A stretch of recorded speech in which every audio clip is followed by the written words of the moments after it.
বিদ্যুৎ নাই, কেউ কাজ করতে পারে না। প্রত্যেকটা গ্রামকে শহরে রূপান্তর করেছি আমরা, রাস্তাঘাট পুল ব্রিজ সব করেছি। এখনো বলে এই বড় বড় মেগা প্রজেক্ট এটা দুর্নীতি খুঁজবে। হ্যাঁ, আমি চ্যালেঞ্জ দিচ্ছি, দুর্নীতি খুঁজে বের করুক। মানি লন্ডারিং এর কথা একজনে, আমি দেখলাম এক কমিটি বানিয়েছে, তারা বলে দিল অর্থনীতির বিষয়ে। আমার প্রশ্ন, মানি লন্ডারিং এর খোঁজ করবেন, সবার আগে ওই ইউনুসের মানি লন্ডারিং এর খোঁজটা করুন। কত টাকা পাচার করেছে গ্রামীণ ব্যাংকের, কত টাকা পাচার করেছে গ্রামীণ ফোনের, আগে সেই হিসাবটা বের করেন, তাহলে দেখবো স্বচ্ছ সাথে। নিজের নামে দুর্নীতির মামলা হয়েছে, সেই দুর্নীতি দমন কমিশন তাদেরকেও পদকে বাধ্য করে দলীয়করণ করা হয়েছে, আর সেই দুর্নীতির মামলা সব মামলা প্রত্যাহার করে নেওয়া হয়েছে। 666 কোটি টাকা ট্যাক্স, কত সম্পদের মালিক যে এত টাকা ট্যাক্স হয়, সেই ট্যাক্সও তার দেওয়া লাগবে না, সেটাও মাপ। নিজের ট্যাক্স মাপ করিয়ে নিয়ে, নিজের দুর্নীতি মামলা প্রত্যাহার করে নিয়ে অন্যের দুর্নীতি খুঁজতে যাওয়া আর অন্যকে ট্যাক্স দেওয়ার জন্য আবেদন করা, এটা কোন ধরনের মানসিকতার, কোন ধরনের খেলা? বা এটা তো জাতির সাথে তামাশা করা, সে তো একটা তামাশা করছে, এটাই আমার মনে হচ্ছে। আজকে বিচার নেই, মানুষ ন্যায় বিচার থেকে বঞ্চিত। আজকে মানুষের পেটে খাবার নেই, আজকে চারিদিকে হাহাকার। মানুষের কথা বলার অধিকার নেই, রাজনীতি করার অধিকার নেই। আমাদের আওয়ামী লীগ কোন অপরাধটা করেছে? বাংলাদেশের মানুষের যতটুকু অর্জন আওয়ামী লীগের হাত দিয়েই। সেই বাংলা ভাষায় কথা বলার অধিকার থেকে শুরু করে স্বাধীনতা অর্জন, বিজয় অর্জন, এই 16ই ডিসেম্বর আমাদের বিজয় দিবস, এই বিজয় অর্জন সবই আওয়ামী লীগের হাত ধরে। বাংলাদেশে কে একটা যুদ্ধ বিধ্বস্ত দেশ, একটি প্রদেশকে রাষ্ট্রে উন্নীত করা, এটাও আওয়ামী লীগের দ্বারা। স্বল্পোন্নত দেশ থেকে আজকে উন্নয়নশীল দেশের মর্যাদা, এটাও তো আওয়ামী লীগ অর্জন করে দিয়েছে। প্রবাসী যারা আছেন, আওয়ামী লীগ সরকার আগে আপনারা প্রবাসে ছিলেন, বাংলাদেশ কোথায় ছিল? সেই সময় আপনারা মানুষের কাছে গেলে কিভাবে, মানুষ তো করুণার চোখে দেখতো। জাতিপিতা বলেছিলেন ভিক্ষুক জাতির কোনো ইজ্জত থাকে না। তাহলে ভিক্ষুক জাতি হতে চায়নি, আত্মমর্যাদাশীল জাতি হিসেবে বাংলাদেশকে গড়তে চেয়েছিলাম, আর সেভাবে গড়েছিলাম।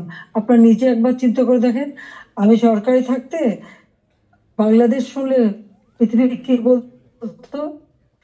পৃথিবী বলতো বাংলাদেশ উন্নয়নশীল দেশ, বাংলাদেশ একটা উন্নয়নের মডেল, বাংলাদেশের উন্নয়ন একটা বিস্ময়। বাংলাদেশের মানুষ যেখানে যেত মর্যাদা পেত। আমরা নিজস্ব অর্থায়নে পদ্মা সেতু নির্মাণ করে বাংলাদেশকে দেখিয়ে দিয়ে এবং সারা বিশ্বকে দেখিয়েছি বাংলাদেশ পারে, অসাধ্য সাধন করতে পারে, সেটা আমরা দেখিয়েছিলাম। কিন্তু আজকে যিনি পদ্মা সেতু টাকাও বন্ধ করেছিলেন একটা এমডি পদে থাকতে পারেননি বলে, সরকার বোধে মামলা করে হেরে গিয়েছিল, যিনি লেবারদের অর্থ আত্মসাৎ করে সেই টাকা দুর্নীতি করে লেবার কোর্টে মামলায় সাজাপ্রাপ্ত আসামি হচ্ছে ইউনূস। লেবার কোর্টে তার সাজা হবার পর সে যখন জামিনে আবেদন করে, সে কিন্তু জামিন পেয়েছিল, সরকারের পক্ষ থেকে কিন্তু বাধা দেওয়া হয়নি। কিন্তু আজকে দেখেন আপনারা, হাজার হাজার আওয়ামী লীগের নেতা কর্মী, প্রায় 30,000-এর মতো মামলা দিয়েছে। সব মামলা বেশিরভাগ হলো, এর 90% হলো হত্যা মামলা, কেউ জামিন পাবে না। সে তো সাজা পেয়েও জামিন পেয়েছিল আওয়ামী লীগ সরকারের আমলে। সে নিজে একটু ভেবে দেখুক, আপনারাও বিচার করে দেখেন। আমি বিশ্বের সবাইকে বলতে আপনারাও বিচার করেন। কই আওয়ামী লীগ তো বাধা দেয়নি কোনো। ন্যায় বিচার পাওয়ার অধিকার সকলের আছে, কোর্ট সম্পূর্ণ স্বাধীন ছিল, বিচার বিভাগ স্বাধীন ছিল, কাজে সেখানে মানুষ সেই স্বাধীনতা ভোগ করেছে।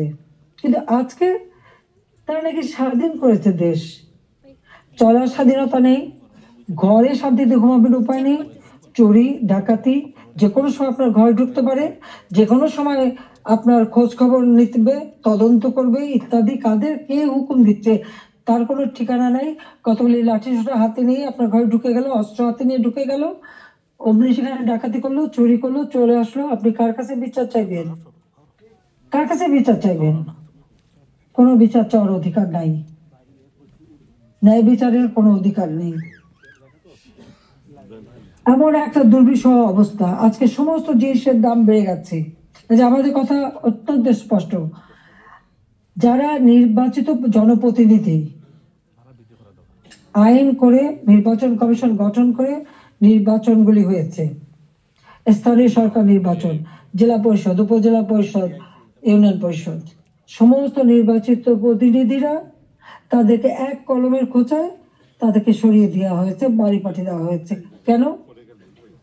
তারা তো নির্বাচিত হয়ে মানুষের পাশেই দাঁড়াতো।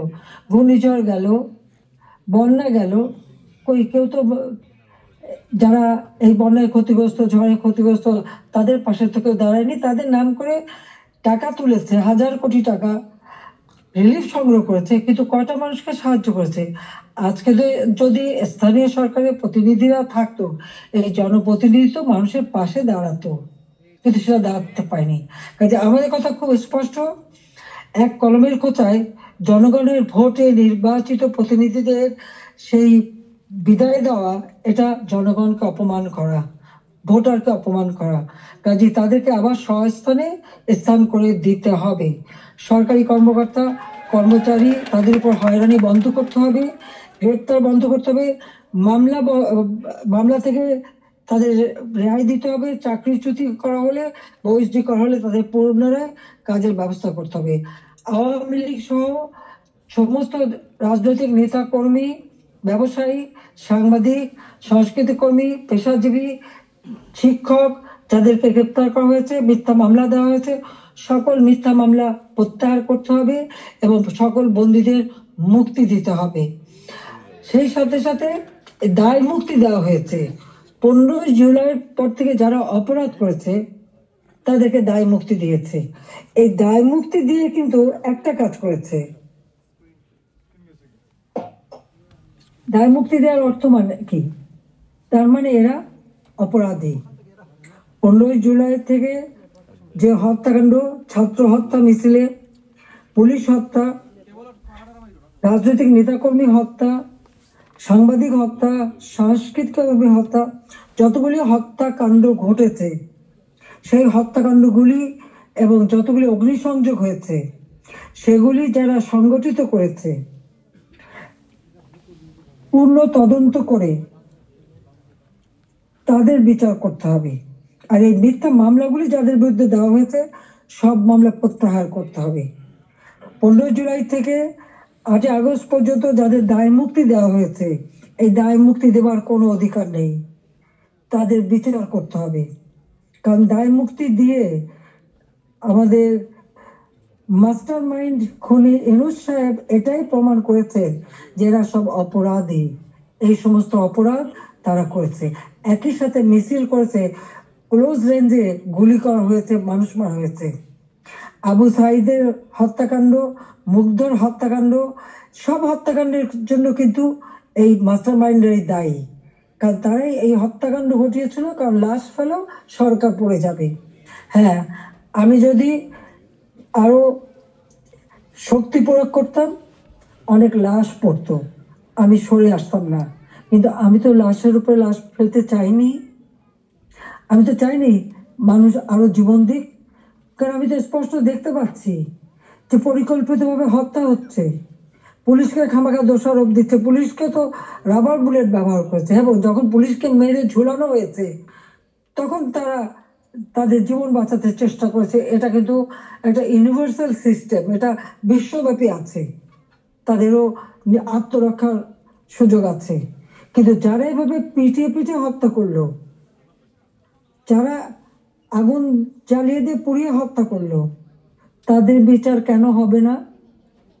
যারা ঘরে ঘরে যে লুটপাট করলো, আগুন দিল, এমপি হোস্টেল, সংসদ ভবন, সেগুলি যারা ভাঙচুর করেছে, প্রত্যেকটা এমপির হোস্টেলের রুম তারা লুটপাট করেছে, তালা ভেঙে ভেঙে। প্রথমে চুরি করেছে, লুটপাট করেছে ছাত্র নামধারী, তারপরে সেখান থেকে পরে পুলিশে দিয়েছে।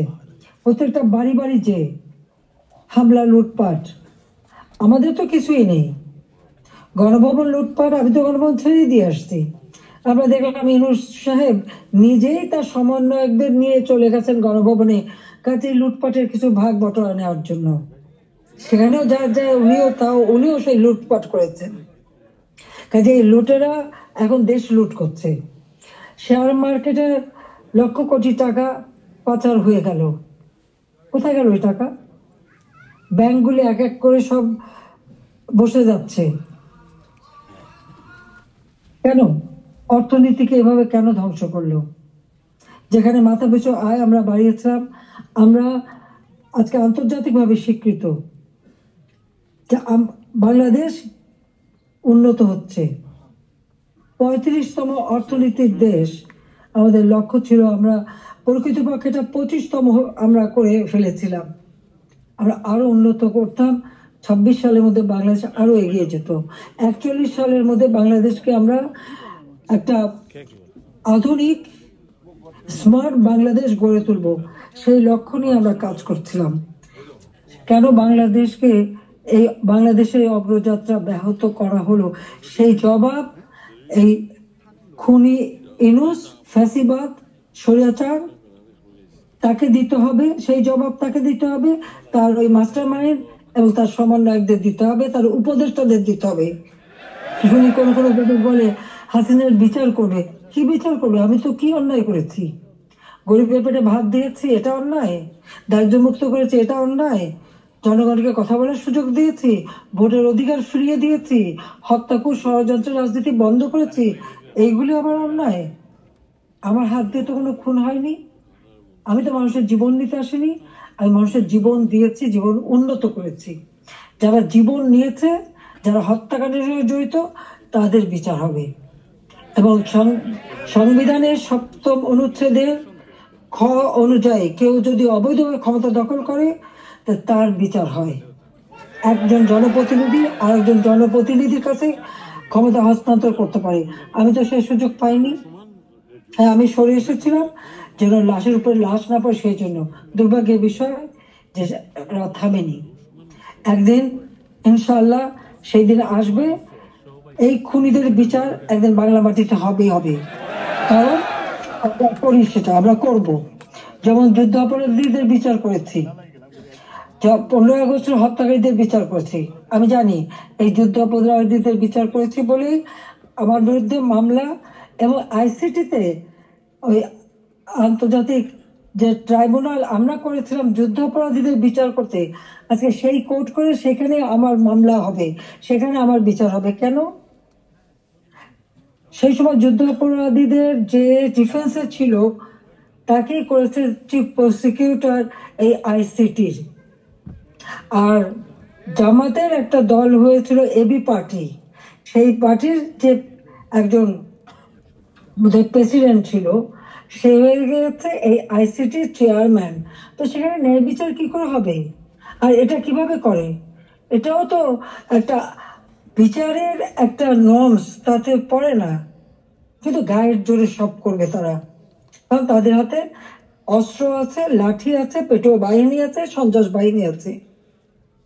সেটা দিয়ে তারা এই বিচার করতে চায়, এটাই তারা করবে, এটাই তাদের লক্ষ্য।